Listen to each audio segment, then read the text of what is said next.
அப்பொழுதுதான் இஸ்லாம் நம்முடைய வாழ்வில் ஒரு பெரும் தாக்கத்தை, மாற்றத்தை ஏற்படுத்தும்.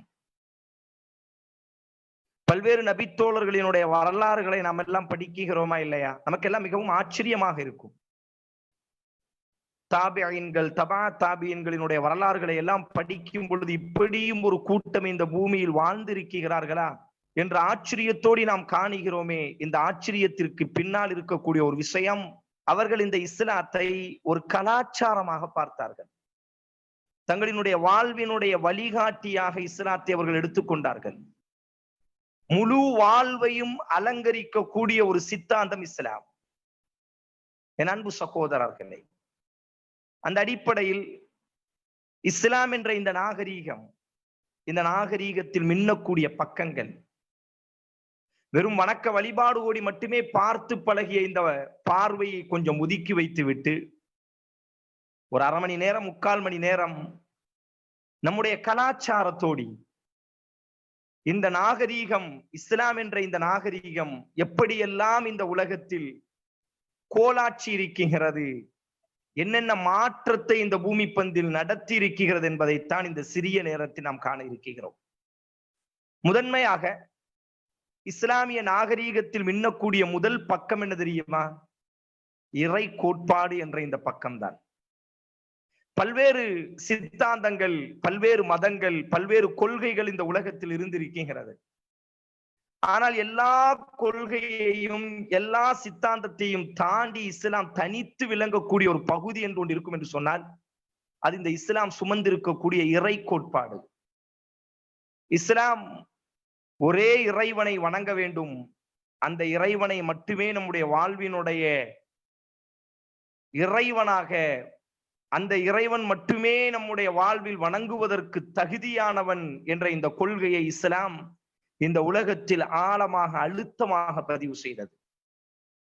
காணக்கூடியதை எல்லாம் வணங்கி கொண்டிருந்த ஒரு கூட்டம், பயமுறுத்தக்கூடியதையெல்லாம் கடவுளாக கற்பனை செய்து கொண்டிருந்த கூட்டத்திற்கு மத்தியில் அல்லாஹ் மட்டுமே வணங்குவதற்கு தகுதியானவன். இஸ்லாம் இன்று வரை பசுமையாக இருக்கிறது என்று சொன்னால், உலகெங்கும் இன்றைக்கு இஸ்லாத்திற்கு எதிரான பல்வேறு பிரச்சாரங்கள், இஸ்லாமிய சித்தாந்தத்தை கேள்விக்குறியாக்கக்கூடிய, விமர்சிக்கக்கூடிய பல்வேறு தவறான கருத்துகள் இஸ்லாத்தின் மீது தூக்கி எறியப்பட்டாலும், ஆனாலும் இஸ்லாம் இன்றும் உலகத்தில் மிக வேகமாக பரவக்கூடிய ஒரு மார்க்கமாக, உலகத்திலேயே வேகமாக பரவக்கூடிய மதம் என்று ஒன்று இருக்கும் என்று சொன்னால் அது இஸ்லாம் மட்டும்தான். குறிப்பாக மேலை நாடுகள் இஸ்லாத்திற்கு எதிரான பல்வேறு பொய் பிரச்சாரத்தை நீண்ட நெடிய காலமாக பயன்படுத்தினார்கள்.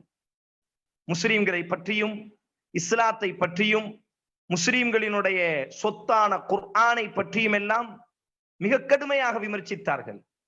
ஆனால் இந்த விமர்சனங்களையும் தாண்டி இஸ்லாம் இன்றைக்கு உலகத்தில் மிக வேகமாக பரவுகிறது என்று சொன்னால் அதற்கு அடிப்படை காரணம், இன்றும் நீர்த்து போகாமல் 1400 ஆண்டுகளுக்கு முன்னால் எந்த இறை கோட்பாடை இஸ்லாம் முன்மொழிந்ததோ, எந்த இறை கோட்பாட்டை நோக்கி இந்த உலகத்திற்கு சப்தமாக அழைப்பு கொடுத்ததோ, அதே இறை கோட்பாட்டில் எந்த மாற்றமும் இல்லாமல் இஸ்லாம் பசுமையாக இன்றும் இருக்கிறதா இல்லையா? இந்த இறை கோட்பாடுதான். ஒரே இறைவனை வணங்க வேண்டும் என்று பல்வேறு மக்கள் பிரச்சாரம் செய்திருக்கிறார்கள். பல மதங்களும் கூட ஒரே இறைவனை வணங்க வேண்டும் என்று அழைப்பு கொடுத்திருக்கிறது. ஆனால் அங்கெல்லாம் தோற்று போய்விட்டது இறை கோட்பாடுகள். இஸ்லாம் மட்டும் 1400 ஆண்டு காலமாகியும் அதே பசுமையோடி, அதே பிரச்சாரத்தை முன்னெடுத்து இன்றும் இஸ்லாத்திற்குள் வேகமாக நுழையக்கூடிய மக்களிடத்தில் கேட்டு பாருங்கள். உங்களை கவர்ந்தெழுத்த ஒன்று, இந்த மார்க்கத்தில், இந்த இஸ்லாமிய மதத்தில், இந்த இஸ்லாமிய சித்தாந்தத்தில், இந்த இஸ்லாமிய கலாச்சாரத்தில் உங்களுக்கு மிக பிடித்த பகுதி எது என்று கேட்டு பார்த்தால் அவர்கள் சொல்லக்கூடிய, ஒருமித்து சொல்லக்கூடிய ஒரு தகவல், இஸ்லாம் சுமந்திருக்கக்கூடிய இறை கோட்பாடு தான். ஆமென் அன்பு சகோதரர்களே, பிலால் இப்னு ரபாஹா ரலியல்லாஹு அன்ஹு இந்த கொள்கையை சுமப்பதற்கு முன்னால் அந்த மக்காவினுடைய மக்கள் பார்ப்பதையெல்லாம் வணங்கி கொண்டிருந்தார்கள். குர்ஆன் பதிவு செய்கிறது, அவர்கள் பயணம் செய்வார்களாம்.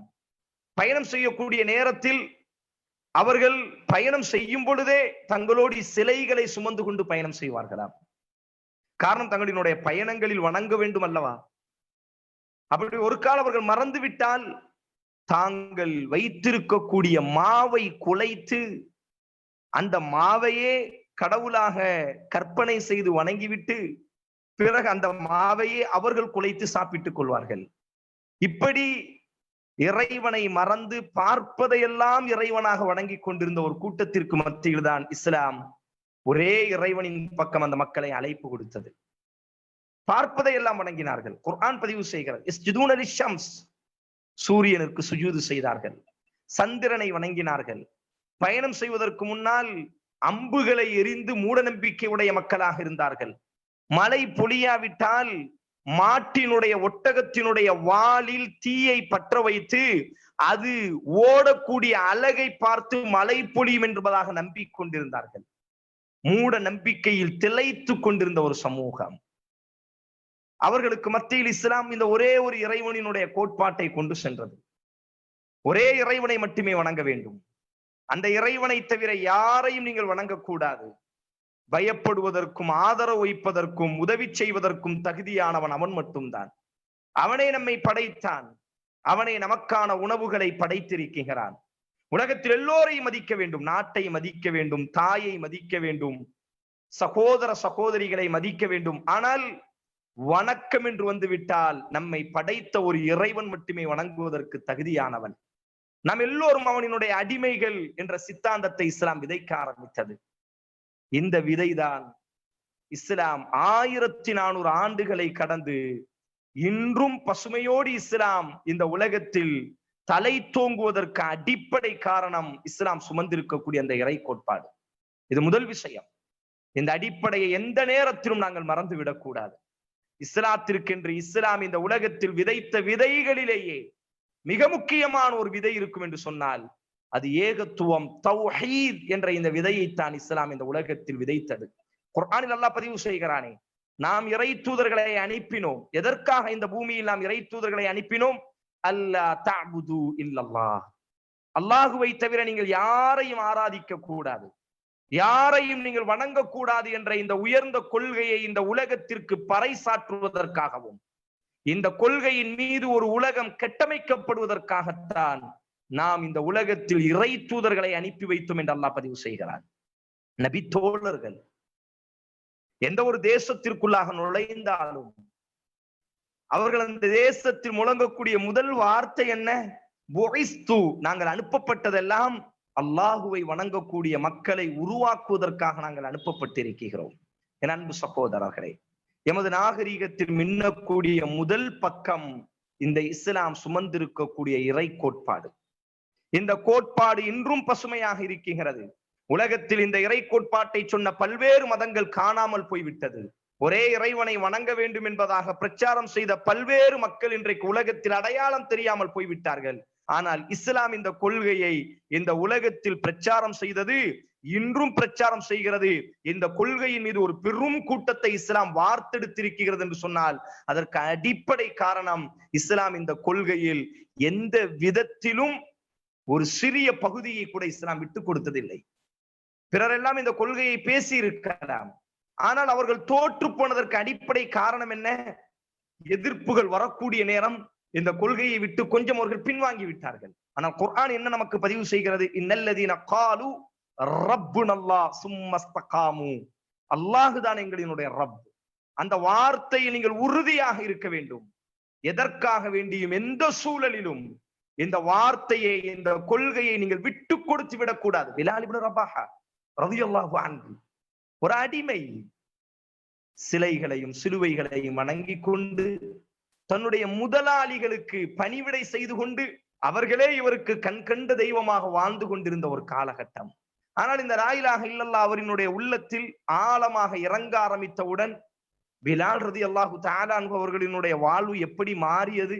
மக்காவினுடைய வீதிகளில் மிக கடுமையாக கொடுமைப்படுத்தப்பட்டார்கள்.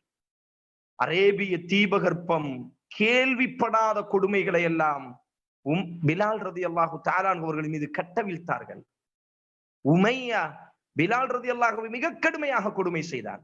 ஒரு கட்டத்தில் சொல்வான் பிலால் ரலியல்லாஹுவை பார்த்து, பிலாலே, இந்த லா இலாஹ இல்லல்லாஹ் என்ற இந்த கொள்கையை நீ விட்டு கொடுக்காவிட்டால், இந்த கொள்கையிலேயே நீ உறுதியாக இருந்தால் அரேபிய தீபகற்பம் கண் காணாத கொடுமைகளை எல்லாம் நீ அனுபவிப்பாய் என்று பிலால் ரலியல்லாஹு எச்சரிக்கை செய்யப்பட்ட நேரம் பிலால் ரலியல்லாஹு தஆலா லா இலாஹ இல்லல்லாஹ் அந்த இறை கோட்பாடு உள்ளத்தில் இறங்கி அந்த தோழர் உறுதியோடு சொன்னார்கள், உமையா நீ என்ன நினைத்து கொண்டாய்? அரேபிய தீபகற்பம் காணாத கொடுமைகளை நீ கட்டவிழ்த்தாலும் இந்த கொள்கை என்னிடத்தில் ஆழமாக இறங்கி இருக்கிறது. அரேபிய தீபகற்பத்தில் காணாத பொறுமைசாலியாக என்னை நீ பெற்றுக் கொள்வாய். இந்த கொள்கைக்காக எதையும் நாங்கள் விட்டுக் கொடுப்போம், இந்த கொள்கைக்காக எதையும் நாங்கள் இழப்போம் என்ற ஒரு உயர்ந்த மக்களை இஸ்லாம் வார்த்தெடுத்தது. இதுதான் இஸ்லாத்தினுடைய வளர்ச்சியிலும் இஸ்லாம் இன்று வரை உலகத்தில் மிக வேகமாக பரவுவதற்கு அடிப்படையான காரணம். என் அன்பு தோழர்களே, என் அன்பு சகோதரர்களே, நமது நாகரீகத்தில் இருக்கக்கூடிய இறை கோட்பாடு. இரண்டாவதாக, இந்த மார்க்கம் சுமந்திருக்கக்கூடிய ஒழுக்கங்கள். இந்த மார்க்கம் வெறும் கொள்கையை மட்டும் பேசிக்கொண்டு சடவாதத்தோடு பயணிக்கக்கூடிய ஒரு சித்தாந்தம் அல்ல. கொள்கையின் ஊடாக இஸ்லாம் கற்றுக் கொடுத்த பண்பாடுகள், ஒழுக்கங்கள். இந்த பண்பாடுகளின் மீதும் இந்த ஒழுக்கத்தின் மீதுதான் இஸ்லாம் நிலைத்து நிற்கிறது. ஓரிரை கோட்பாட்டின் மீது இஸ்லாம் இன்று வரை பசுமையாக இருந்தாலும் ஒழுக்கம், உயர்ந்த குணங்கள், உயர்ந்த பண்பாடுகள், இந்த பண்பாட்டின் மீதே இஸ்லாம் இன்று வரை நிலைத்து நிற்கிறது. இந்த உலகத்தில் அசைக்க முடியாத சக்தியாக இஸ்லாம் வளர்ந்து நிற்கிறது என்று சொன்னால், பல்வேறு விதமான தாக்குதல்களையும் பல்வேறு விதமான பொய் குற்றச்சாட்டுகளின் இஸ்லாத்தின் மீது சேரை போன்று தூக்கி எறியப்பட்டாலும் இவை அனைத்தையும் உதாசீனப்படுத்திவிட்டு எந்த பொய் குற்றச்சாட்டும் உறுதிப்படுத்த முடியாத அளவிற்கு இஸ்லாம் இந்த பூமி பந்தில் நிலைத்து நிற்பதற்கு காரணம் இந்த சுமந்திருக்கக்கூடிய உயர்ந்த பண்பாடுகள். நீங்கள் குர்ஆனை நீங்கள் எடுத்து பார்த்தால் நாம் என்ன நினைக்கிறோம் என்று சொன்னால், ஒரு முஸ்லிம் என்று சொன்னால் தாடி வைத்திருக்க வேண்டும், ஒரு முஸ்லிம் என்று சொன்னால் தொப்பி அணிந்து இருக்க வேண்டும், ஒரு முஸ்லிம் என்று சொன்னால் 5 நேரம் தொழக்கூடியவனாக இருக்க வேண்டும். இதை தாண்டி இஸ்லாம் ஒரு முஸ்லிமை எதிர்பார்க்கிறது. நாம் ஏன் தொழுகிறோம் என்ற அன்பு தோழர்களே? என்றாவது நமக்கு மத்தியில் ஒரு கேள்வி கேட்டிருக்கிறோமா? நான் ஏன் தொழ வேண்டும்? ஏன் அல்லாஹ் ரப்புல் ஆலமீன் ரமதானில் என் மீது நோன்பு கடமையாக்க வேண்டும்?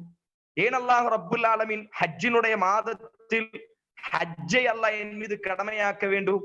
ஏன் அல்லாஹ் ரப்புல் ஆலமீன் நான் சம்பாதித்த பொருளில் ஒவ்வொரு வருடமும் 2.5% அல்லாஹ் ஜக்காத்தாக வெளியாக்க வேண்டிய அவசியம் என்ன என்றால் நாம் கேள்வி கேட்டிருப்போமா? ஏதோ தொழுகிறோம். எப்படி ஒரு எலக்ட்ரானிக் பொருள் சுவிட்ச் போட்டோம் அப்படின்னு சொன்னா எப்படி இயங்குமோ அது போன்று இமாம் குனிகிறார், நாம் குனிகிறோம். இமாம் சுஜூது செய்தால் நாம் சுஜூது செய்கிறோம். ரமதான் மாதம் வந்தால் உலகம் எல்லாம் பசித்திருக்கிறது, நாம் பசித்திருக்கிறோம். இதுவா? இல்லை என் அன்பு தோழர்களே. குர்ஆன் இதற்கான விடையை நமக்கு பதிவு செய்கிறது. இன்ன ஸலாத தன்ஹா அனில் ஃபஹ்ஷாய் வல் முன்கர். நிச்சயமாக தொழுகை மானக்கேடான அசிங்கங்களில் இருந்தும் ஆபாசங்களில் இருந்தும் உங்களை பாதுகாத்துக் கொள்ளும், தற்காத்துக் கொள்ளும். நோன்பை பற்றி ரசூலுல்லாஹி ஸல்லல்லாஹு அலைஹி வஸல்லம் இதா ஸாம யௌமி அஹதிக்கும் ஃபலா யர்ஃபுஸ் வலா யஸ்ஹப். உங்களில் ஒரு நோன்பு நோட்டிருந்தால் அவர் கெட்ட வார்த்தை பேச வேண்டாம், அவர் கெட்ட செயல்கள் செய்ய வேண்டாம். இன்னும் அல்லாஹ்வின் தூதர் ஸல்லல்லாஹு அலைஹி வஸல்லம் மல்லம் யதா கௌல ஸூர் வல் அமல பிஹி ஃபலைஸ லில்லாஹி ஃபீ ஹாஜத்தின் ஃபீ அய்யதா துஆம வ ஷராபா. ஒழுக்கம் கெட்டவனாய் கெட்ட வார்த்தை பேசுவதையும் கெட்ட செயல் செய்வதையும் எவன் விடவில்லையோ அவன் நோன்பு நோற்பதினால், அவன் பசித்திருப்பதினால் அவனுக்கு எந்த லாபமும் இல்லை. குர்ஆன் அல் ஹஜ் அஷ்ஹுரும் மஅலூமாத் ஃபமன் ஃபரத ஃபீஹின்னல் ஹஜ் ஃபலா ரஃபஸ் வலா ஃபுசூக வலா ஜிதால ஃபில் ஹஜ். ஹஜ் என்பது எண்ணப்பட்ட சில மாதத்திற்கு சொந்தமான இபாதத். யார் மீது ஹஜ் கடமையாகி விட்டதோ அவர் கெட்ட வார்த்தை பேச வேண்டாம், அவர் கெட்டத்தனமாக நடக்க வேண்டாம், அவர் சண்டையிட வேண்டாம், பிறரோடு அவர் தர்க்கம் செய்து முறைத்து கொள்ள வேண்டாம். குர்ஆன் நமக்கு பதிவு செய்கிறது. ஜகாத் ஹுஸ் மின் அம்வாலிஹிம் ஸதகதன் துதஹிருஹும் வ துஸக்கீஹிம் பிஹா. நபியே, நீங்கள் அவர்களினுடைய பொருளில் ஒவ்வொரு வருடமும் கணக்கு பார்த்து நீங்கள் ஜகாத்தை எடுக்கணும். எதற்காக ஜகாத் எடுக்கணும்? அவர்களினுடைய ஒழுக்கத்தை பரிசுத்தப்படுத்துவதற்காக, அவர்கள் ஆன்மாவை தூய்மைப்படுத்துவதற்காக நீங்கள் அவர்களுடைய பொருளில் இருந்து ஜகாத்தை நீங்கள் எடுக்கணும் நபியே. அப்ப எல்லா இபாதத்திற்கு பின்னால் இஸ்லாம் எதிர்பார்க்கக்கூடிய இலக்கு என்ன? ஒரு ஒழுக்கமுள்ள தலைமுறை, ஒரு ஒழுக்கமுள்ள பண்பாடு மிக்கவர்களை இந்த உலகத்தில் இஸ்லாம் உருவாக்க நினைக்கிறது. எமது நாகரீகத்தினுடைய மிக முக்கியமான இரண்டாவது பக்கம், ஒரு நாணயத்தினுடைய இரண்டு பகுதிகள் என்று சொன்னால் அதில் முதல் பகுதி இறை கோட்பாட்டுக்கு இஸ்லாம் ஒதுக்கி இருக்கிறது. மற்றொரு பகுதியை இஸ்லாம் ஒழுக்கத்திற்கும் பண்பாட்டிற்கும் மனித நேயத்திற்கும் இஸ்லாம் ஒதுக்கி இருக்கிறது. ஒரு மனிதர் தொழுகிறார், ஆனால் அவரினுடைய நாவை அவர் பேணாவிட்டால், அவரினுடைய ஒழுக்கத்தில் அவர் சரியாக இல்லாவிட்டால், அவரினுடைய நீத தன்மையில் அவர் சரியாக இல்லாவிட்டால், ஒருவர் ஹஜ்ஜி செய்கிறார், ஆனால் அவரினுடைய வியாபாரத்தில் அவர் நியாயத்தன்மையோடு நடந்து கொள்ளாவிட்டால், ஒருவர் நோன்பு நோக்குகிறார், ஆனால் மனித நேயத்தோடு அவர் இந்த உலகத்தில் நடக்காவிட்டால் அவரை இபாதத்து செய்தவனாகவே இஸ்லாம் கணக்கிடவில்லை. இந்த இபாதத்திற்கு பின்னால் வெறும் சடவாதத்தை பேசக்கூடிய மார்க்கம் அல்ல நம்முடைய மார்க்கம். ஏதோ குனிய வேண்டும், ஏதோ நிற்க வேண்டும், ஏதோ படுக்க வேண்டும், ஏதோ பசித்திருக்க வேண்டும், ஏதோ அள்ளி கொடுத்து விட்டால் போதும், இதற்காக வேண்டி பேசக்கூடிய கொள்கை அல்ல இஸ்லாம். இந்த சடவாதத்தை தாண்டி இஸ்லாம், இந்த இபாதத்திற்கு பின்னால் இஸ்லாம் எதிர்பார்க்கக்கூடிய இலக்கு என்ன? நம்முடைய பண்புகளை நாங்கள் சீர்திருத்தம் செய்து கொள்ள வேண்டும், வாழ்வில் ஒழுக்கங்கள் மிளிர வேண்டும். ஏனென்றால் 150 கோடிக்கும் அதிகமான முஸ்லிம்கள் உலகம் முழுவதும் நிரப்பமாக இருக்கிறோம். எவ்வாறு இந்த இஸ்லாம் இவ்வளவு விரைவாக குறுகிய காலகட்டத்தில், வெறும் ஒரு 1400 ஆண்டு காலத்தில் எல்லா கண்டங்களுக்குள்ளாகவும் இஸ்லாம் நுழைந்து விட்டது, எல்லா நாடுகளுக்குள்ளாகவும் இஸ்லாம் நுழைந்து விட்டது. குறுகிய காலகட்டம். வெறும் இஸ்லாம் ரசூலுல்லாஹி ஸல்லல்லாஹு அலைஹி வஸல்லம் மரணித்த 100 ஆண்டுகள் முடிவதற்குள்ளாக உலகத்தினுடைய எல்லா கண்டங்களுக்குள்ளாகவும் இஸ்லாம் நுழைந்து விட்டது. ஆசிய கண்டத்தை ஆக்கிரமித்து ஆப்பிரிக்க கண்டத்திற்கு நுழைந்து ஐரோப்பிய கண்டத்தினுடைய எல்லையில் தட்டி கொண்டிருந்தது இஸ்லாம். என்ன காரணம்? என் அன்பு சகோதரர்களே, அந்த தோழர்களிடத்தில் இருந்த அந்த ஒழுக்கம். நம்மெல்லாம் இந்தியர்கள், நம்முடைய தாய்மொழி தமிழ். நம்ம யாராவது அரபு நாடுகளுக்கு சென்று அரபு மொழியை கற்று இந்த மார்க்கத்தை நாம் விளங்கி கொண்டோமா? ஆனால் கீழடி, சென்ற வாரம் மதுரையினுடைய கீழடி என்று சொல்லக்கூடிய ஒரு பகுதியில் பொதுவாக அகழ்வாராய்ச்சி நடந்து கொண்டே இருக்கிறது. மத்திய அரசு 3 முறையும், மாநில அரசினுடைய தொல்லியல் துறை 5 முறைக்கும் அதிகமாக அந்த கீழடியில் பல்வேறு விதமான அகழ்வாராய்ச்சிகளை நடத்தி கொண்டே இருக்கிறார்கள். சென்ற வாரம் அந்த கீழடியில் எடுக்கப்பட்ட சில நாணயங்கள், இந்த நாணயத்தில் பொறிக்கப்பட்ட வார்த்தை என்ன? லா இலாஹ இல்லல்லாஹ் வஹ்தஹு லா ஷரீக லஹ் வஅஷ்ஹது அன்ன முஹம்மதன் அப்துஹு வ ரசூலுஹு குல் ஹுவல்லாஹு அஹத் அல்லாஹுஸ் ஸமத். அந்த நாணயத்தை பார்த்து ஆச்சரியப்பட்டார்கள். காரணம், இதுவரை கீழடியில் ஆராய்ச்சிக்கு உட்படுத்தப்பட்டிருக்கிறது, மத்திய அரசு ஆராய்ச்சி செய்திருக்கிறது, மாநில அரசினுடைய தொல்லியல் துறையும் ஆராய்ச்சி செய்து கொண்டிருக்கிறது. இதுவரை கீழடியில் மத சம்பந்தப்பட்ட எந்த அடையாளமும் பெற்றுக் கொள்ளப்படவே இல்லை. ஆனால் சென்ற வாரம் சில நாணயங்கள், கீழடியினுடைய அந்த இடத்தில் ஆராய்ச்சி செய்யக்கூடிய இடத்தில் சில நாணயங்கள் பெற்றுக் கொள்ளப்படுகிறது. அந்த நாணயங்கள் யாவும் குர்ஆனினுடைய வசனங்கள் பொதிந்த நாணயங்கள், அல்லாஹுவின் தூதரினுடைய பெயர் பொறிக்கப்பட்ட நாணயங்கள், அல்லாஹுவினுடைய நாமம் பொறிக்கப்பட்ட நாணயங்கள். அந்த நாணயத்தை ஆராய்ச்சி செய்தால் கிபி 7ஆம் நூற்றாண்டு ரசூலுல்லாஹி ஸல்லல்லாஹு அலைஹி வஸல்லம் மரணித்த ஒரு 50, 60, 70 வருடங்களுக்கு பிறகு அந்த நாணயத்தினுடைய ஆயுள்கள் என்று கண்டுபிடிக்கப்பட்டிருக்கிறது. மொத்தமாக பார்த்தாலும் ஒரு 100 ஆண்டுகள் தான். அல்லாஹுவின் தூதர் மரணித்த ஒரு 100 ஆண்டுகளுக்குள்ளாக உபயோகப்படுத்தப்பட்ட சிரியாவினுடைய நாணயங்கள், மக்காவினுடைய நாணயங்கள், மதீனாவினுடைய நாணயங்கள் கீழடியினுடைய, மதுரையினுடைய கீழடியினுடைய ஆராய்ச்சியில் பெற்றுக் கொள்ளப்படுகிறது. ஆச்சரியப்படுகிறார்கள் ஆராய்ச்சியாளர்கள், எவ்வாறு இது சாத்தியம்? இதுவரை என்ன வரலாறு சொல்லப்பட்டது?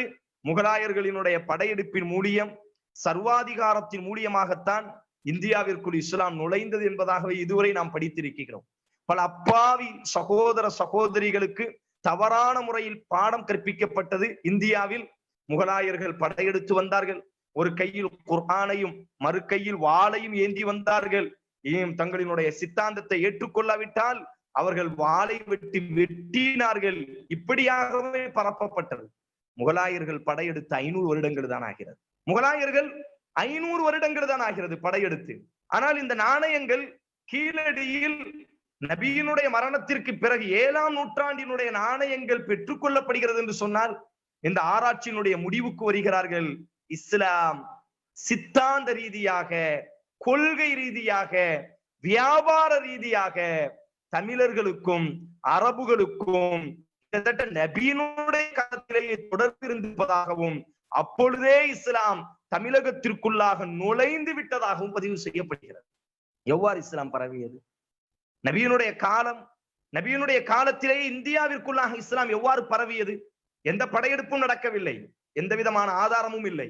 ஒன்றே ஒன்றுதான், நபி தோழர்களும் தாபியின்களும் வியாபார நிமித்தமாக நாலாபுறங்களிலும் கடற்கரைகளில் பயணம் செய்யும் பொழுது அவர்கள் கேரள வழியாக தமிழகத்திற்குள்ளாக நுழைகிறார்கள். அவர்களினுடைய ஒழுக்கம், அவர்களினுடைய வியாபாரத்தினுடைய நியாயத்தன்மை, அவர்களினுடைய பண்பாடுகளை பிற மக்கள் பார்க்கிறார்கள். மொழி வித்தியாசப்படுகிறது, பேசக்கூடிய மொழி புரியாது. அவர்கள் அரபுகள், நாம் தமிழர்கள். மொழிகள் புரியாவிட்டாலும் மொழிகளால் எத்தி வைக்க முடியாத, ஊடுருவ முடியாத கொள்கையை ஒழுக்கம் ஊடுருகி மிகப்பெரிய மாற்றத்தை ஏற்படுத்தியது. உலகம் முழுவதும் அப்படித்தான். இன்றைக்கு 150 கோடி முஸ்லிம்கள் இருக்கிறோம் என்று சொன்னார். இந்த முஸ்லிம்கள் எல்லோரும் அரபுகள் அல்ல. அரபுகளினுடைய மொத்த எண்ணிக்கை 10 கோடியை கூட தாண்டாது என்று நான் நினைக்கிறேன். 10-15 கோடியை கூட அரபுகளினுடைய எண்ணிக்கை தாண்டாது. இதை தாண்டி ஒரு நீண்ட உலகம். இந்த உலகத்தில் முஸ்லிம்கள் கிட்டத்தட்ட 100 கோடிக்கும் அதிகமாக இருக்கிறோம் என்று சொன்னால் எவ்வாறு இந்த கொள்கை பரவியது? அவர்களினுடைய ஒழுக்கத்தை கொண்டும் அவர்களினுடைய நியாய தர்மத்தை கொண்டும் தான் இந்த கொள்கை பரவி இருக்கிறது. அன்பு சகோதரர்களே, அபூதர் ரலியல்லாஹு அன்ஹு இவர்களை ரசூலுல்லாஹி ஸல்லல்லாஹு அலைஹி வஸல்லம் யூதர்கள் வசிக்கக்கூடிய இடத்திற்கு ஜிஸ்யாவை பெற்றுக்கொள்வதற்காக அனுப்பி வைக்கிறார்கள். மதீனாவில் யூதர்கள் ஒரு பகுதியில் இருக்கிறார்கள், முஸ்லிம்கள் ஒரு பகுதியில். நபிக்கு எதிராகவும் நபித்தோழர்களுக்கு எதிராகவும் அவர்கள் துரோகம் செய்து விடுகிறார்கள். ஒரு கட்டத்தில் அவர்கள் ஒதுக்கி வைக்கப்படுகிறார்கள். ஜிஸ்யா, முஸ்லிம்களுக்கு வரி கெட்டி வாழ வேண்டிய நிர்பந்தம் அவர்களுக்கு ஏற்பட்டு விடுகிறது. ஜிஸ்யா என்று சொன்னால் முஸ்லிம்களுக்கு எப்படி ஜக்காத்தை அல்லாஹ் ஒவ்வொரு வருடமும் கடமையாக்கி இருக்கிறானோ அதுபோலத்தான் முஸ்லிம்களை பொருந்தி வாழக்கூடிய, முஸ்லிம்களோடு இணக்கமாக இருக்கக்கூடிய, இஸ்லாமிய நாடுகளில் வாழக்கூடிய ஏனைய மதத்து மக்கள், அவர்களும் அந்த நாட்டுக்கு சொந்தக்காரர்கள். அவர்கள் மீது ஜக்காத்தை இஸ்லாம் கடமையாக்காமல் அவர்கள் மீது ஜிஸ்யாவை, ஜக்காத்தை விட மிக குறைவான ஒரு பகுதியை இஸ்லாம் கடமையாக்கியது. அபூதர் ரலியல்லாஹு தஆலா அன்ஹு அவர்களை யூதர்களினுடைய ஒரு பகுதி, அந்த பகுதிக்கு ஜிஸ்யாவை வசூல் செய்வதற்காக ரசூலுல்லாஹி ஸல்லல்லாஹு அலைஹி வஸல்லம் அவர்கள் அனுப்பி வைக்கிறார்கள். அபூதர் ரலியல்லாஹு போறாங்க. இப்ப யூதர்கள் எல்லாம் அபூதர் ரலியல்லாஹுவை கண்ணியப்படுத்துகிறார்கள். மிக கவனமாகவே கேட்க வேண்டும். எம்முடைய நாகரீகத்தில் மிளிர்ந்து கொண்டிருக்கக்கூடிய பக்கம் ஒன்று இருக்கும் என்று சொன்னால் அது மிக முக்கியமான ஒழுக்கம் என்ற ஒரு பக்கம்தான். ஒழுக்கத்தை நாம் இழப்போம் என்று சொன்னால், எவ்வளவு உயர்ந்த கொள்கையை நாம் சுமந்திருந்தாலும், எவ்வளவு மிக பாரம்பரியமிக்க சித்தாந்தம் நமக்கு பின்னால் இருந்தாலும் கூட, ஒழுக்கத்தை நாம் இழந்து விட்டால், பண்பாடுகளை நாம் துறந்து விட்டால், இந்த உலகத்தில் எந்த மாற்றத்தை ஏற்படுத்த முடியாது என்பதை மிக தெளிவாக நாம் உணர்ந்து கொள்ள வேண்டும். இஸ்லாம் பேச்சை கொண்டோ அல்லது சடவாத சிந்தனையை கொண்டோ இஸ்லாம் இந்த உலகத்தில் வளர்ந்த மார்க்கம் அல்ல. உயர்ந்த பண்பாடுகளை கொண்டு இஸ்லாம் இந்த உலகத்தில் எழுச்சி பெற்றிருக்கிறது. உலகத்தினுடைய பல நாடுகளை இஸ்லாம் ஆக்கிரமித்தது என்று சொன்னால் கொடுமைகளின் மூலியமாக ஆக்கிரமிக்கவில்லை. முஸ்லிம்களிடத்தில் இருந்த அந்த உயர்ந்த பண்பாடுகள், ஒழுக்கங்கள், மனிதநேயம், நீதியும் நேர்மையும் முஸ்லிம்கள் வெளிக்காட்டக்கூடிய இந்த அழகை பார்த்துதான் செல்லக்கூடிய எல்லா இடத்திலும் கரங்களை விரித்து மக்கள் வரவேற்றதற்கு அடிப்படை காரணம் அன்றைய தோழர்களிடத்தில் இருந்த மிக முக்கியமான ஒழுக்கம்தான். எமது நாகரீகம் மிளிர்ந்து கொண்டிருக்கக்கூடிய ஒழுக்கம்தான். அபூதர் ரலியல்லாஹு தஆலா அன்ஹு யூதர்களினுடைய பகுதிக்கு செல்கிறார்கள். ஜிஸ்யாவை வசூல் செய்யக்கூடிய நேரம் யூதர்கள் எல்லாம் இப்பொழுது அபூதர் ரலியல்லாஹுவை கண்ணியப்படுத்துகிறார்கள். யூதர்களினுடைய தலைவர்கள் அபூதர் ரலியல்லாஹுவை தனியாக அழைத்து சென்று சொல்கிறார்கள், அபூதர்ரே, நீங்கள் தான் இப்பொழுது ஜிஸ்யாவை கணக்கிட வந்திருக்கிறீர்கள். அவர்களினுடைய அந்த பொருளாதாரத்தை கணக்கிட்டு அவர்களிடத்திலிருந்து பெற்றுக்கொள்ளப்படும் ஒரு தொகையை. அப்பொழுது அந்த யூதர்கள் சொல்கிறார்கள், அவர்களினுடைய இயற்கை குணம் அல்லவாது, அபூதர்ரே, கொஞ்சம் பார்த்து எங்கள் மீது இறக்கப்பட்டு கொஞ்சம் கணக்கை குறைவாக எழுதுங்கள். உங்களுக்கு நாங்கள் பொருளாதாரத்தை தனிப்பட்ட முறையில் அன்பளிப்பை உங்களுக்கு அதிகமாக நாங்கள் தருகிறோம். ஆனால் நீங்க என்ன சொன்னாலும் உங்க தோழர் கேட்பார். இப்ப 1 லட்சம் அப்படின்னு சொன்னா நீங்க மனசு வைத்தால் 50,000 என்று எழுத முடியுமா இல்லையா? உங்களுக்கு நாங்கள் அதிகமாக சில நல்ல தொகைகளை, நல்ல அன்பளிப்புகளை நாங்கள் உங்களுக்கு தருகிறோம். நீங்கள் கொஞ்சம் எங்களினுடைய கணக்குகளை கொஞ்சம் குறைத்து எழுதினால் மிக நன்றாக இருக்குமே என்று அபூதர் ரலியல்லாஹுவை பார்த்து பொருளாதாரத்தை காட்டி ஆசை வார்த்தை ஊட்டுகிறார்கள். அபூதர் ரலியல்லாஹு தஆலா அன்ஹு அவர்கள் புன்முறுவலோடு இந்த யூதர்களை பார்த்து சொன்னார்கள், யா கௌம், யா கௌமல் யஹூதி, ஓ யூத கூட்டமே, நான் யாரிடத்திலிருந்து உங்களிடத்தில் வந்திருக்கிறேன் தெரியுமா? உலகத்திலேயே எனது உயிரை விடவும் நேசத்திற்குரிய முஹம்மது ஸல்லல்லாஹு அலைஹி வஸல்லத்திடத்திலிருந்து நான் உங்களிடத்தில் வந்திருக்கிறேன். எனது உயிரை விடவும் நேசத்திற்குரியவரிடத்திலிருந்து நான் வந்திருக்கிறேன். நீங்கள் யார் தெரியுமா? நான் என்னை அனுப்பியவர் எனது உயிரை விடவும் மென்மையானவர். நான் உங்களிடத்தில் வந்திருக்கிறேன். நீங்கள் யார் தெரியுமா? உலகத்திலேயே மிக வெறுப்புக்குரிய கூட்டம் என்று எனக்கு ஒன்று இருக்கும் என்று சொன்னால் நீங்கள் தான். காரணம், யக்துலூனல் அன்பியா பிகைரி ஹக், அநியாயமாக பல இறை தூதர்களை நீங்கள் கொலை செய்தீர்கள். பல நல்லடியார்களை நீங்கள் கொலை செய்திருக்கிறீர்கள். என்னை அனுப்பியவர் எனது உயிரை விட மேன்மையானவர். நான் வந்திருக்கக்கூடிய இடம் உலகத்திலேயே மிக மட்டமானவர்களிடத்தில் நான் வந்திருக்கிறேன். ஆனாலும் அவர் மீது கொண்ட அந்த பாசத்தால் உங்களுக்கு நான் அநீதமும் செய்ய மாட்டேன். உங்கள் மீது கொண்ட அந்த வெறுப்பாலும் உங்களுக்கு நாங்கள் அநீதம் செய்ய மாட்டோம். அல்லாஹ் அக்பர். நான் உயிரை விடவும், மிக கவனமாக கேட்க வேண்டும் வார்த்தையை, ரசூலுல்லாஹ் யூதர்களிடத்தில் ஜிஸ்யாவை வசூல் செய்வதற்காக அனுப்பி வைக்கிறார்கள். யூதர்கள் கொஞ்சம் லஞ்சம் கொடுத்து ஆசை வார்த்தையை சொல்லி அபூதரை கொஞ்சம் குறைவாக கணக்கெடுக்க வைத்து விடலாம் என்று அபூதர் ரலியல்லாஹுவை கண்ணியப்படுத்தி லஞ்சமாக அன்பளிப்பாக சில பொருட்களை கொடுத்து அபூதர் ரலியல்லாஹுவை கணக்கை குறைத்து காட்ட சொல்கிறார்கள். அதற்கு அபூதர் ரலியல்லாஹு சொன்ன வார்த்தை என்ன? உயிரை விடவும் மேன்மையான இறை தூதர், அவரிடத்திலிருந்து நான் வந்திருக்கிறேன். நீங்கள் உலகத்திலேயே மிக மட்டமானவர் எனக்கு நீங்கள். ஆனால் அவர் மீது வைத்த அந்த பாசத்தால் உங்களுக்கு நான் அநீதமும் செய்ய மாட்டேன். உங்கள் மீதுள்ள வெறுப்பாலும் உங்களுக்கு நான் அநியாயம் செய்ய மாட்டேன். அவருக்கு சாதகமாகவும் நான் நடக்க மாட்டேன். நாங்கள் நீதவான்கள். யார் மீது நாங்கள் பாசம் வைத்தாலும் நாங்கள் இந்த சித்தாந்தத்தை ஏற்றிருப்பது பண்பாட்டின் மீது வாழ்ந்து காட்டுவதற்குத்தான். எங்களினுடைய நீதத்தன்மையை ஒரு காலம் நாங்கள் விட்டுக் கொடுக்க மாட்டோம். அது எவ்வளவு நேசத்திற்குரியவராக இருந்தாலும் அந்த நேசம் அவருக்கு சாதகமாக எங்களை நடக்க வைக்காது. எவ்வளவு வெறுப்புக்குரியவனாக இருந்தாலும் அந்த வெறுப்பு உங்களுக்கு பாதகமாகவும் எங்களை நடக்க வைக்காது. யூதர்கள் எல்லோரும் கரங்களை தூக்கி சொன்னார்கள், வானமே நீ மழை பொழிகிறாய். இது போன்ற மேன்மக்கள் இந்த உலகத்தில் வாழ்ந்து கொண்டிருப்பதினால்தான் வானம் மழை பொழிந்து கொண்டிருக்கிறது என்பதாக அபூதர் ரலியல்லாஹுவை பார்த்து கூறினார்கள் என்று சொன்னால், எமது நாகரீகத்தில் மின்னக்கூடிய பக்கங்கள் இதுதான். எந்த இடத்திலும் அவர்கள் தங்களினுடைய ஒழுக்கங்களை, பண்பாடுகளை விட்டுக் கொடுத்ததே இல்லை. எவ்வளவு கடுமையான நேரத்திலும் மனிதநேய மிக்கவர்களாகவே இருந்திருக்கிறார்கள், ஒழுக்கமிக்கவர்களாக இருந்திருக்கிறார்கள். ஏனே அன்பு சகோதரர்களே, இது எம்முடைய நாகரீகத்தில் மின்னக்கூடிய இரண்டாவது ஒரு பக்கம் என்று ஒன்று இருக்கும் என்று சொன்னால், பண்பாடுகளாலும் ஒழுக்கத்தாலும் இஸ்லாம் கட்டமைக்கப்பட்டிருக்கிறது. இந்த பண்பாடுகளையும் ஒழுக்கத்தையும் கொண்டுதான் இஸ்லாம் இந்த உலகத்தில் கோலாட்சி கொண்டிருக்கிறது.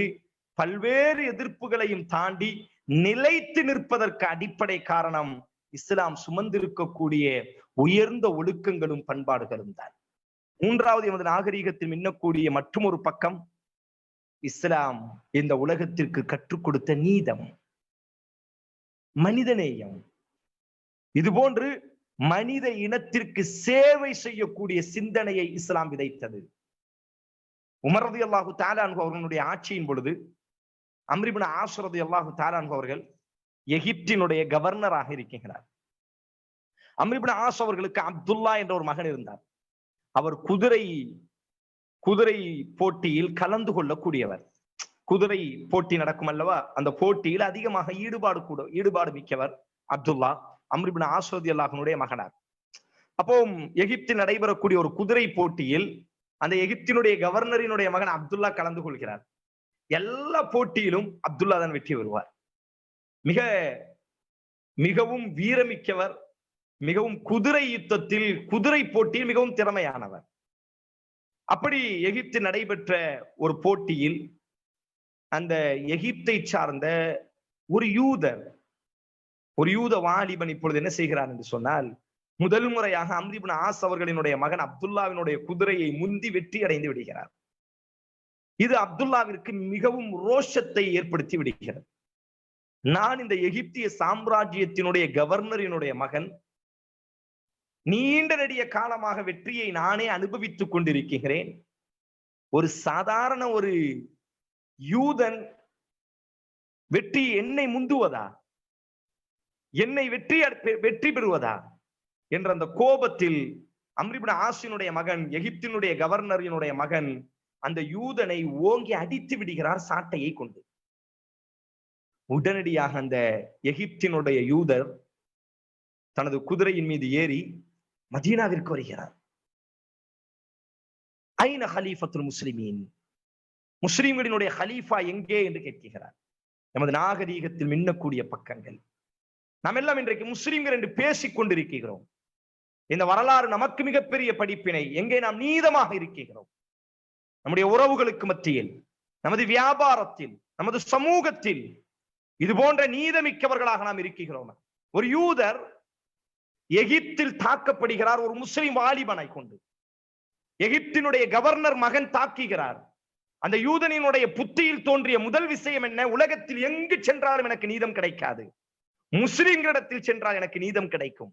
எகிப்திலிருந்து மதீனாவிற்கு குதிரையிலேயே வருகிறார். ஐன ஹலீஃபத்துல் முஸ்லிமீன், முஸ்லிம்களினுடைய ஹலீஃபா எங்கே என்று கேட்கிறார். உமர் ரலியல்லாஹு மஸ்ஜித் நபவியில் அமர்ந்திருக்கிறார்கள். சொல்லப்பட்டது அதோ உமர். அந்த யூத வாலிபன் உமர் ரலியல்லாஹுவிற்கு பக்கத்தில் விரைந்து செல்கிறார்.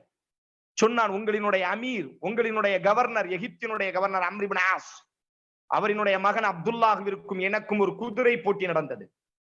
நான் முந்தி விட்டேன். நான் வெற்றி பெற்றதினால் இதை தாங்க முடியாமல் அப்துல்லா கவர்னரினுடைய மகன் என்னை கடுமையாக தாக்கிவிட்டார். இதோ பாருங்கள் அடையாளத்தை. எனக்கு நீதத்தை பெற்றுத்தாருங்கள், நீங்கள் தான் நீதத்தை பெற்றுத்தர முடியும்.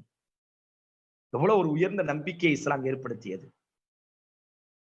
உடனடியாக உமர் ரலியல்லாஹு அம்ர் இப்னு ஆஸ் ரலியல்லாஹுவிற்கு கடிதம் எழுதினார்கள். அந்த யூதனை தன்னுடைய வீட்டுக்கு பக்கத்திலேயே தங்க வைக்கிறார்கள். தனது வீட்டிலிருந்தே உணவுகள் கொடுக்கப்படுகிறது அந்த யூத வாலிபனுக்கு. உமர் ரலியல்லாஹு கடிதம் எழுதுகிறார்கள் அம்ர் இப்னு ஆஸ் அவர்களுக்கு. இந்த கடிதம் கிடைத்தவுடன் நீயும் உனது மகனும் உடனடியாக மதீனாவிற்கு நீங்கள் வர வேண்டும். என்ன காரணம் என்று எதுவுமே தெரியவில்லை, எதுவுமே எழுதப்படவில்லை. அம்ர் இப்னு ஆஸ் ரலியல்லாஹு கடிதத்தை பார்க்கிறார்கள், தனது மகனையும் பார்க்கிறார்கள். மகனை அழைத்துக் கொண்டு மதீனாவிற்கு வருகிறார்கள். உமர் ரலியல்லாஹுனுடைய நேசத்திற்குரிய நண்பர் அம்ர் இப்னு ஆஸ் ரலியல்லாஹு. இஸ்லாத்திற்கு முன்னாடியே இந்த இருவரும் தோழர்கள், அம்ர் இப்னு ஆஸும் உமர் ரலியல்லாஹு. பாலிய கால சிநேகிதர்கள், மிகச்சிறந்த நண்பர்கள், உயிர் தோழர் என்றெல்லாம் நாம் சொல்வோமா இல்லையா? அந்த வார்த்தையை விடவும் உயர்வான தோழர்கள் அந்த இருவரும். பல நாட்களுக்கு பிறகு இருவரும் சந்திக்கிறார்கள். கெட்டி அணைத்து முத்தமிட்டு வரவேற்று அம்ர் இப்னு ஆஸ் அவர்களை தனது பக்கத்தில் அமர வைக்கிறார்கள். அவரினுடைய மகனையும் அமர வைத்து இப்பொழுது உமர் ரலியல்லாஹு அவர்கள் சப்தமிட்டார்கள், எங்கே அந்த எகிப்தினுடைய யூதன், எங்கே அந்த கிபுத்தி இனத்தை சார்ந்த யூதன்? உடனடியாக அந்த வாலிபன், அந்த எகிப்தினுடைய யூதன் எழுந்திருக்கிறான். அவனை தன் பக்கத்தில் அழைத்தார்கள். கும் யா அப்துல்லா, அம்ர் இப்னு ஆஸினுடைய மகன் அப்துல்லாஹுவே எழுந்திருங்கள். யூதனினுடைய கரத்தில் தன்னிடத்தில் இருந்த அந்த சாட்டையை குடுக்கிறார்கள் உமர் ரலியல்லாஹு. சொன்னார்கள், யுத்ரிப், யூதனே இந்த அப்துல்லாஹுவை அடி என்று சொல்கிறார்கள்.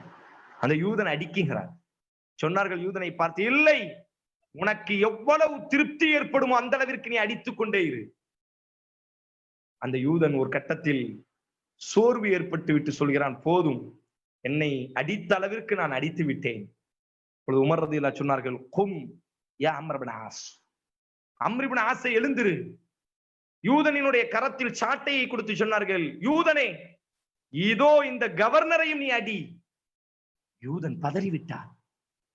சொன்னார், என்னை அடித்தது கவர்னரினுடைய மகன், அவரை நான் அடித்து விட்டேன், பழி வாங்கி விட்டேன், போதும். சொன்னார்கள் உமர் ரலியல்லாஹு, இல்லை, அந்த அப்துல்லாஹினுடைய உள்ளத்தில் உன்னை அடிக்க வேண்டும் என்ற சிந்தனை எப்படி வந்தது தெரியுமா? கவர்னரினுடைய மகன் என்ற ஒரே காரணத்தினால் தான் இந்த சிந்தனை வந்திருக்கிறது. ஆதலால் இந்த கவர்னரையும் நீ அடிக்க வேண்டும், அதுதான் மிக சரியாக இருக்கும். அம்ர் இப்னு ஆஸ் ரலியல்லாஹு கண் கலங்கி விடுகிறார்கள். சுத்தி இருக்கக்கூடிய தோழர்கள் எல்லாம் நபி தோழர் அல்லவா, கண் கலங்குகிறார்கள். அந்த யூதர் சொன்னார், இல்லை, என்னை யார் அடித்தார்களோ அவரை நான் பழி வாங்கி விட்டேன், போதும். அம்ர் இப்னு ஆஸ் ரலியல்லாஹுவை பார்த்து சொன்னார்கள், வரலாற்றில் இன்றும் பொன் எழுத்துகளில் எழுதப்பட்டிருக்கிறது, யா அம்ர், ஓ அம்ரே, எத்தனை நாட்களாக உலகத்தில் ஒவ்வொரு குழந்தையையும் அவர்களினுடைய தாய் சுதந்திரமாக பெற்றெடுக்கிறாள். எல்லா குழந்தைகளும் இந்த உலகத்தில் சுதந்திரமாகவே பெற்றெடுக்கப்படுகிறார்கள். எத்தனை நாட்களாக நீங்கள் அடிமைப்படுத்தி கொண்டிருக்கிறீர்கள். அல்லாஹு அக்பர். இந்த வார்த்தையை உணர்வதற்கு 1400 ஆண்டுகள் வேண்டும். இந்த வார்த்தை உணரப்பட்டிருந்தால் அமெரிக்காவில் அந்த வாலிபன், கருப்பினத்து வாலிபன் கொலை செய்யப்பட்டிருப்பான. இந்த வார்த்தை உலகம் உணர்ந்திருக்கும் என்று சொன்னால் தூத்துக்குடியில் அந்த மக்கள் கொலை செய்யப்பட்டிருப்பார்களா? இந்த வார்த்தை உணரப்பட்டிருக்கும் என்று சொன்னால் சாத்தாங்குளத்தில் ஒரு குடும்பத்தினுடைய 2 ஆண்மகன்கள் கொலை செய்யப்பட்டிருப்பார்களா? அம்ரே, எத்தனை நாட்களாக உலகத்தில் ஒவ்வொரு தாயும் குழந்தையை சுதந்திரமாக பெற்றெடுக்கிறாள், பதவியும் அதிகாரமும் இருக்கிறது என்பதற்காக எத்தனை நாட்களாக நீங்கள் அடிமைப்படுத்தி கொண்டிருக்கிறீர்கள் மக்களை. இது நம்முடைய நாகரிகத்தில் மின்னக்கூடிய பக்கங்கள். இஸ்லாம் சென்ற இடத்தில் எல்லாம் நியாயத்தையும் நீதத்தையும் மட்டுமே நிலைநாட்டியது.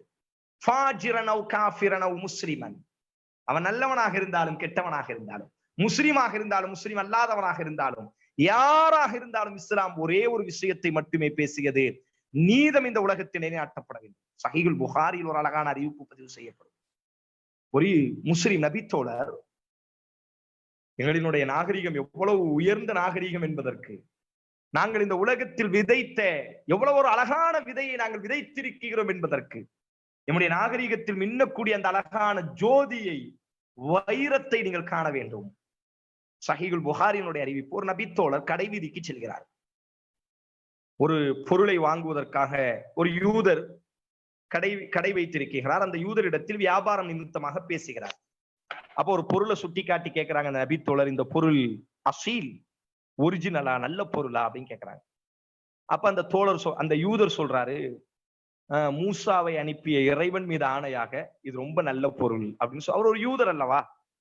உன்னை இந்த தோழருக்கு ரொம்ப கோபம் வந்துட்டு, இது மதீனா, இந்த தேசத்தினுடைய தலைவர் ரசூலுல்லாஹி ஸல்லல்லாஹு அலைஹி வஸல்லம், நீ ரசூலுல்லாஹ்வுடைய காலத்துல வாழ்ந்து கொண்டு மூசாவை தூக்கி பேசுகிறாயா அப்படி சொல்லி என்ன செஞ்சிட்டாரு, அந்த யூதரை இந்த நபித்தோழர் ஓங்கி அடித்து விடுகிறார். சஹீஹுல் புகாரில் அந்த வார்த்தை வரும். உடனடியாக அந்த யூதர் சொன்ன வார்த்தை என்ன தெரியுமா? வா முஹம்மதிடத்தில், அவரிடத்தில் நீ செய்த காரியத்திற்கு நியாயத்தை கேட்கலாம். அல்லாஹ் அக்பர். அவர் தன்னுடைய தலைவரிடத்தில் அழைக்கவில்லை. அவர் உணர்ந்திருந்தார், எனக்கு ஒரு யூதனாகிய எனக்கும் நியாயத்தையும் நீதத்தையும் செலுத்துவதற்கு மிகவும் தகுதியானவர் முஹம்மது ஸல்லல்லாஹு அலைஹி வஸல்லமாக மட்டுமே இருக்க முடியும்.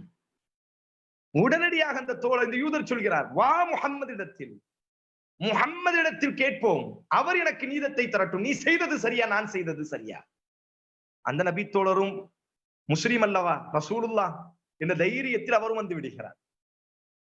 அந்த யூதர் சொல்கிறார், உன்னுடைய தோழர் என்னை இப்படி அடித்து விட்டார், மூசாவை நான் முன்னிலைப்படுத்தியதற்காக என்னை அடித்தார். ரசூலுல்லாஹி ஸல்லல்லாஹு அலைஹி வஸல்லம் அடித்த அந்த தோழரை பார்த்து கேட்டார்கள், உனக்கு என்ன தகுதி இருக்கிறது? மூசா யார் தெரியுமா? நாளைக்கு மறுமையில் எல்லோரும் முதல் சூர் ஊதும் பொழுது உலகமே அழிந்து விடும். 2வது சூர் ஊதப்படும், நானே முதன்மையாக எழுப்பப்படுவேன். நான் எழுந்து பார்ப்பேன், எனக்கு முன்னால் மூசா அல்லாஹ்வுடைய அரிசை பிடித்து தொங்கிக் கொண்டிருப்பார். என்னை விடவும் மூசாவை மிகச் சிறந்தவர் என்பதாக யார் மூசாவை முன்னிலைப்படுத்தியதற்காக எந்த தன்னை நேசிக்கக்கூடிய தோழர் அடித்தாரோ அந்த தோழரை கண்டிக்கிறார்கள். அந்த யூதருக்கு நியாயத்தை, தர்மத்தை அல்லாஹ்வின் தூதர் நிலைநாட்டினார்கள். இது எமது நாகரீகத்தில் மிக முக்கியமான ஒரு பகுதி. இஸ்லாம் நுழைந்த எல்லா இடங்களிலும் நீங்கள் பாருங்கள், நீதத்தை இஸ்லாம் மிக தெளிவாக நிலைநாட்டி இருக்கும். அது யாராக இருந்தாலும் நீதத்திற்கு முன்னால் அனைவரும் சமம் என்பதில் இஸ்லாம் மிக தெளிவாக இருக்கிறது. இது எமது நாகரிகத்தினுடைய மிக முக்கியமான மின்னக்கூடிய பக்கங்களில் மிக முக்கியமான ஒரு பக்கம். இறுதியாக நேரத்தினுடைய சுருக்கம். நம் நாகரீகத்தை பற்றி பேசினால் பேசிக்கொண்டே இருக்கலாம். வானத்தை விட விசாலமானது, கடலை விட ஆழமானது நாங்கள் இந்த பூமி பந்தில் விதைத்திருக்கக்கூடிய, நாம் சுமந்திருக்கக்கூடிய இஸ்லாமிய கலாச்சாரம், இஸ்லாமிய நாகரீகம், இந்த உலகத்திற்கு செய்திருக்கக்கூடிய சேவைகள் என்பது மிகவும் விசாலமானது. இறுதியாக அன்பு சகோதரர்களே, பொதுவாக உலகத்தினுடைய எல்லா நாகரீகங்களும் பெண்களை ஒரு போதைப் பொருளாக மட்டுமே பாவித்துக் கொண்டிருந்த ஒரு காலகட்டம். 1400 ஆண்டுகள் கடந்து நம்ம எல்லாம் 2020 21ஆம் நூற்றாண்டில் இருக்கிறோம். இன்றும் கூட பெண்கள் ஒரு போதைப் பொருளாகவே பாவிக்கப்படுகிறார்கள். பெண்கள் இன்றும் கூட புறக்கணிக்கப்பட்டு ஒடுக்கப்படக்கூடிய ஒரு சூழலை நாம் பார்க்கிறோம். ஜார்ஜ் பெர்னார்ட் ஷா, நம்ம எல்லோரும் அறிந்த ஒரு பெரிய அறிஞர் சொல்வார், உலகத்தில் பல வரலாற்று ஆய்வாளர்களை நான் படித்திருக்கிறேன். முஹம்மது ஸல்லல்லாஹு அலைஹி வஸல்லத்தினுடைய வரலாற்றை நான் படித்திருக்கிறேன். உலகமே காது கொடுத்து கேட்டுக்கொள், இந்த உலகத்திற்கு பெண்களுக்கு உரிமையை முஹம்மது நபிக்கு நிகராக யாருமே கொடுக்கவில்லை என்பதாக ஜார்ஜ் பெர்னார்ட் ஷா கூறுகிறார்.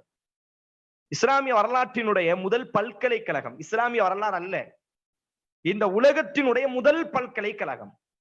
நீங்க என்ன கூகுள்ல போய் இந்த உலகத்திலேயே முதல் பல்கலைக்கழகம் என்ன அப்படின்னு சொல்லி நீங்க டைப் செஞ்சு பாருங்க. இந்த உலகத்திலேயே முதல் பல்கலைக்கழகம் கிபி 859. அல்லாஹுவின் தூதர் மரணித்த ஒரு 100 ஆண்டுகள், அல்லாஹுவின் தூதர் மரணித்த ஒரு 100 ஆண்டுகள் பாருங்கள், கிபி 859. இந்த 859 உலகத்தில் முதல் பல்கலைக்கழகம் மொரோக்காவில் கட்டப்பட்டது. அதை கெட்டியது யார் என்று சொன்னால் ஃபாத்திமா என்ற ஒரு பெண்மணி. ஒரு பெண்மணி, ஸ்பெயினை சார்ந்த ஒரு பெண்மணி. இவங்க மொரோக்காவுக்கு வராங்க. 859 உலகத்திலேயே முதல் பல்கலைக்கழகம் அந்த பல்கலைக்கழகம் தான். கிட்டத்தட்ட 50க்கும் அதிகமான பாடங்கள் அங்கே பயிற்றுவிக்கப்பட்டதாம்.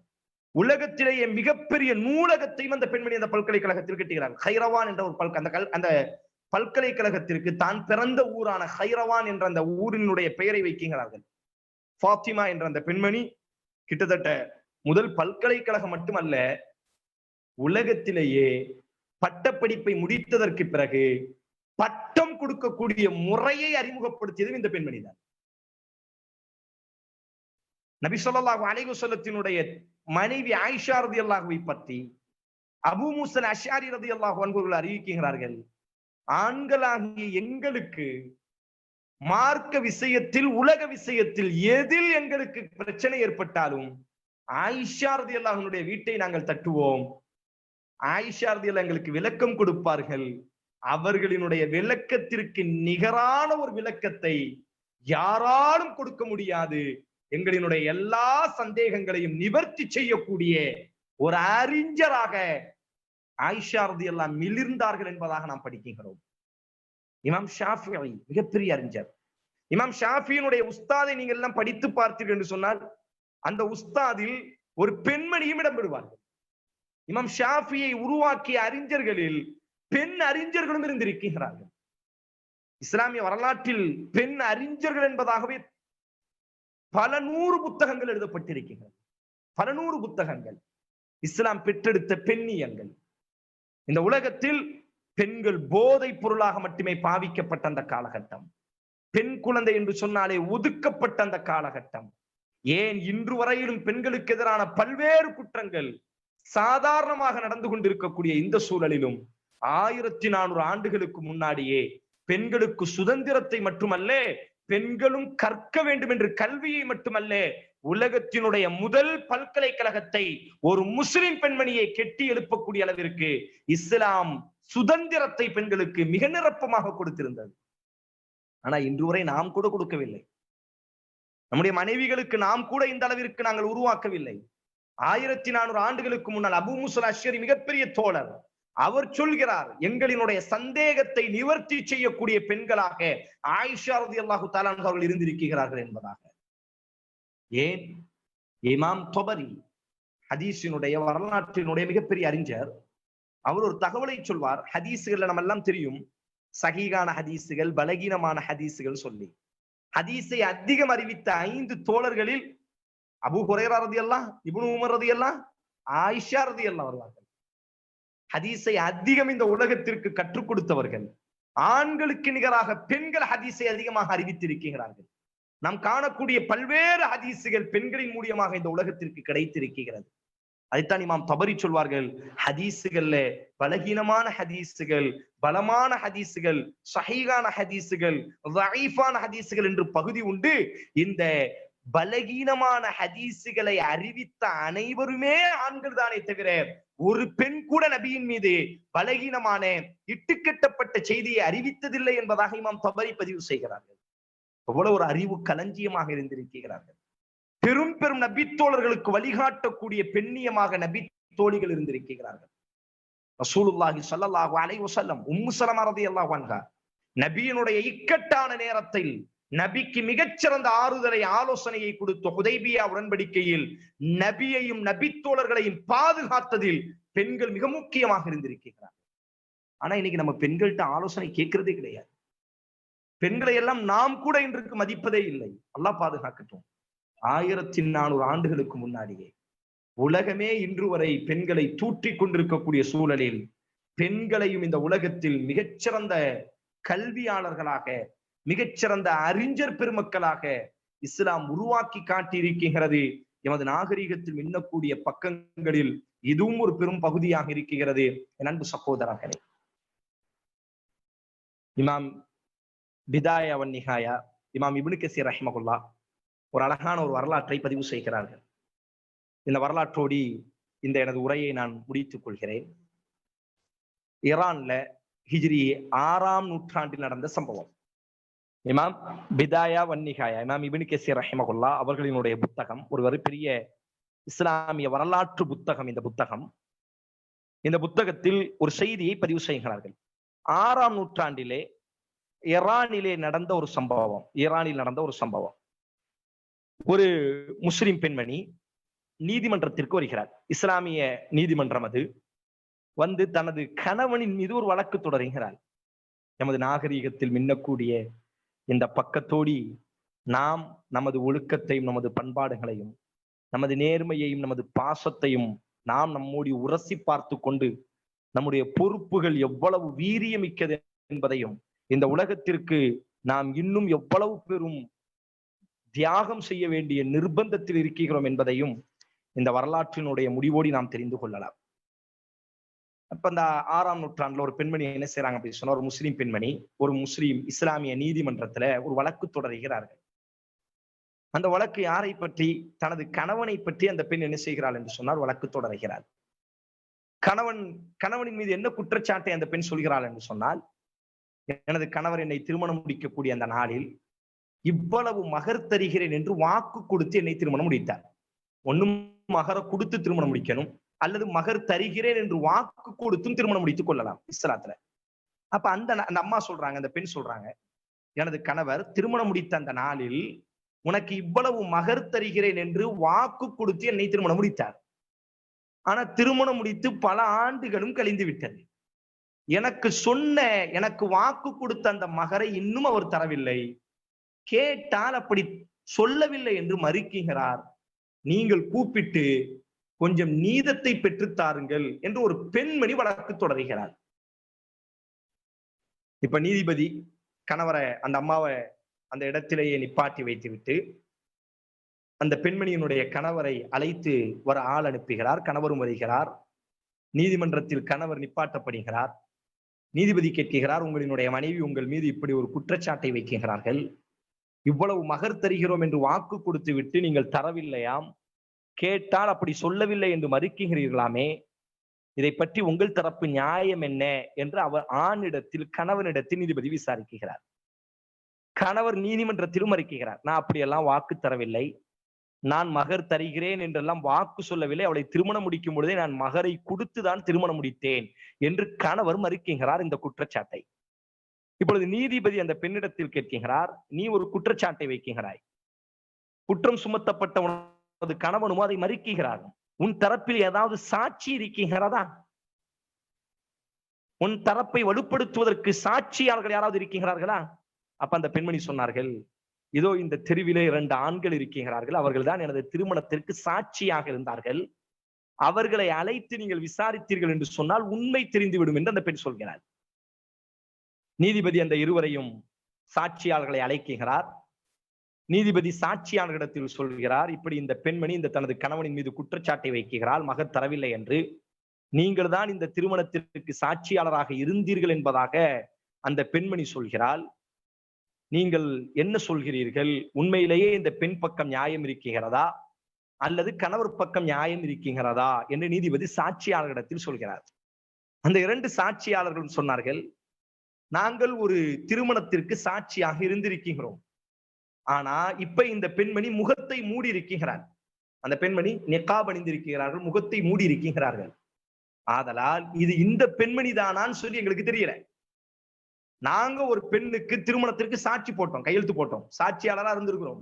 ஆனா இப்ப இந்த பெண்மணி முகத்தை மூடி இருக்கிறார், அவ முகத்தை திறக்க சொல்லுங்கள், அந்த பெண்ணினுடைய முகத்தை பார்த்து விட்டு நாங்கள் சாட்சி போட்ட பெண்தானா என்று ஊர்ஜிதப்படுத்தி விட்டு பிறகு நாங்கள் சொல்கிறோம் என்று சொல்கிறார்கள். நீதிபதிக்கும் இது சரியாகப்பட்டது. பெண்ணே, உன்னுடைய நிக்காப் நிர்பந்தம் நீ உயர்த்திக்கொள், உன்னுடைய முகத்தை அவர்களுக்கு காட்டு, அதற்கு பிறகு அவர்கள் தரப்பினுடைய நியாயத்தை நாம் கேட்டுக்கொள்ளலாம் என்று சொல்கிறார்.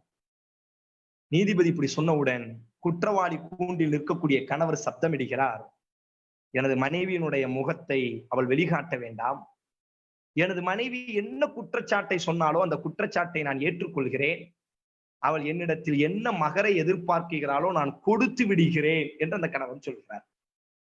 நீதிபதிக்கு பெரிய ஆச்சரியம். ஆனே, நீங்கள் இவ்வளவு நேரம் மறுத்து கொண்டிருந்தீர்கள், இப்பொழுது நீங்கள் ஒத்துக்கொள்வதற்குண்டான அடிப்படை காரணம் என்ன? அந்த ஆண் சொன்னார், அந்த கணவர் சொல்கிறார், எனது மனைவியினுடைய முகத்தை என்னை தவிர வேற யாரும் காணக்கூடாது என்று நான் நினைக்கிறேன். உடனடியாக அந்த பெண்மணி நீதிபதியை பார்த்து சப்தமிட்டு சொன்னால், நான் என்ன குற்றச்சாட்டு வைத்தேனோ அந்த குற்றச்சாட்டிலிருந்து நான் விலகிக் கொள்கிறேன். என் கணவரை எனக்கு எந்த மகரும் தர வேண்டாம், இந்த உலகத்திலும் நான் அவரை பிடிக்க மாட்டேன், நாளைக்கு மறுமையிலும் பிடிக்க மாட்டேன், என் முகத்தை அந்நியர்கள் பார்க்க கூடாது என்ற ஒரே காரணத்திற்காக நான் சொன்ன குற்றச்சாட்டை அங்கீகரித்துக் கொண்டாரே, இது போன்ற கணவனை கொடுத்த அல்லாஹ்விற்கே எல்லா புகழும் என்று அந்த பெண்மணியும் சப்தமிடுகிறார். நீதிபதி இப்பொழுது சப்தமிட்டார்கள், உக்துப் ஃபீ மகாரிமில் அஹ்லாக், வரலாற்றில் இந்த ஒழுக்கத்தை பதிவு செய்யுங்கள். முஹம்மதினுடைய சமூகத்தில் இது போன்ற ஒழுக்கங்கள் இருக்கத்தான் செய்யும். இந்த வரலாறுகளில் உலகம் இருக்கக்கூடிய வரை எங்களினுடைய நாகரீகத்தை பேசிக்கொண்டே இருக்க வேண்டும். இது போன்ற ஒழுக்கத்தை வரலாற்றில் பதிவு செய்யுங்கள் என்பதாக நீதிபதி சப்தமிடுகிறார். அன்பு சகோதரர்களே, எவ்வளவு ஒரு நாகரீகம் மிக்க எமது பண்பாடுகளோடு வாழ்ந்திருக்கிறோம். தன்னுடைய மனைவி அவளினுடைய முகத்தை அந்நியர்கள் காணக்கூடாது என்பதற்காக குற்றச்சாட்டை சுமக்கக்கூடிய ஆண்கள், இவ்வளவு சிறந்த கணவனை கொடுத்தானா, நானே குற்றச்சாட்டை நீக்கிக் கொள்கிறேன் என்பதாக பெருமிதத்தோடு இருக்கக்கூடிய பெண்கள், இவ்வளவு ஒரு அழகான நாகரீகத்திற்கும் ஒழுக்கத்திற்கும் சொந்தக்காரர்கள் நாம் அனைவரும். அன்பு சகோதரர்களே, இந்த 1 மணி நேரம் பல்வேறு தகவல்களை நீங்கள் கேட்டிருந்தாலும், ஏதோ வரலாறோடு நாங்கள் கேட்டோம், ஏதோ உணர்வான வரலாறுகள், அழகான வரலாறுகளை கேட்டோம் என்று பிரிந்து செல்லாமல், இந்த வரலாறுகள் நமக்கு வாழ்வினுடைய படிப்பினையாக மாற வேண்டும். இவ்வளவு பாரம்பரியமிக்க அழகிய சமூகத்திற்கு சொந்தக்காரர்கள் நாம். நம்முடைய பொறுப்பு எவ்வளவு தேவை? உலகம் முழுவதும் நியாயமின்மையினால் இருக்கிறது. மனிதநேயத்திற்கு எதிராக ஒரு உலகம் கட்டமைக்கப்பட்டிருக்கிறது. இறைவனுக்கு இணைதுணைகள் ஏற்படுத்தப்பட்ட ஒரு உலகம் வாழ்ந்து கொண்டிருக்கிறது. அநீதத்தாலும் அக்கிரமத்தாலும் உலகம் முழுவதும் நிரப்பப்பட்டிருக்கிறது. இவை யாவற்றையும் சுத்தம் செய்யக்கூடிய பொறுப்பை அல்லாஹ் நமக்கு தந்திருக்கிறார். எவ்வாறு சுத்தம் செய்வது? முதலில் நாம் வாழ்ந்து காட்ட வேண்டும். வெறும் நாகரீக மிக்கவர்கள், பண்பாடு மிக்கவர்கள் என்று முழங்கிக் கொண்டிருப்பது அல்ல. நம்முடைய வாழ்வில் இந்த நியாயங்களை கொண்டு வர வேண்டும். ஒழுக்கங்கள் நமது குடும்பத்தில் பிரதிபலிக்க வேண்டும். மனிதநேயங்கள் நமது வாழ்வை அலங்கரிக்க வேண்டும். எந்த சூழலிலும் ஒழுக்கத்திற்கு மாற்றமாக, நியாயத்திற்கு மாற்றமாக, மனிதநேயத்திற்கு மாற்றமாக நம்முடைய வாழ்வுகளை அமைத்துக் கொள்ளக்கூடாது என்பதற்கு நாம் வாழ்ந்து காட்டினாலே இதுவே மிகப்பெரிய தியாகம் இஸ்லாத்திற்கு. நம்ம பல்வேறு பேசுவார்கள், இஸ்லாத்திற்கு தியாகம் செய்யுங்கள், இஸ்லாத்திற்கு தியாகம் செய்யுங்கள். இஸ்லாத்திற்கு முதன்மையான தியாகம் என்ன தெரியுமா? மிகச்சிறந்த தியாகம் என்ன தெரியுமா? இஸ்லாம் விட்டு சென்றிருக்கக்கூடிய இந்த உயர்ந்த பண்புகளை நமது வாழ்வுகளில் நாம் ஏற்று நடக்க வேண்டும். நாம் பண்பாடு மிக்கவர்களாக, ஒழுக்க மிக்கவர்களாக இருக்க வேண்டும். அல்லாஹ் ரப்புல் ஆலமீன் இன்ஷா அல்லாஹ் இனி ஒரு வாய்ப்பு நமக்கு கிடைக்கும் பொழுது எமது நாகரீகத்தில் மின்னக்கூடிய இன்னும் சில பக்கங்களை மிக ஆழமாக நாம் பார்க்கலாம். அல்லாஹ் ரப்புல் ஆலமீன் வாழக்கூடிய காலம் முழுவதும் தூய்மையான இஸ்லாமிய நாகரீகத்தில் அல்லாஹ் வாழ வைக்கட்டும். எங்களையும் அல்லாஹ் ரப்புல் ஆலமீன் நாகரீக மிக்கவர்களாக, பண்பாடு மிக்கவர்களாக, ஒழுக்க மிக்கவர்களாக, ஏகத்துவத்தின் மீது வாழ்ந்து அந்த ஏகத்துவத்தின் மீதை மரணிக்கக்கூடிய நல்ல சூழலை அல்லாஹ் ரப்புல் ஆலமீன் நம் அனைவருக்கும் தரட்டும். ரப்பனா ஆத்தினா ஃபித் துன்யா ஹஸனா வ ஃபில் ஆখিরাতি ஹஸனத வ கினா அஸாபன்னார். வாஹிர் தஅவானா அல்ஹம்துலில்லாஹி ரப்பில் ஆலமீன். அஸ்ஸலாமு அலைக்கும் வ ரஹ்மத்துல்லாஹி வ பரகாத்துஹு.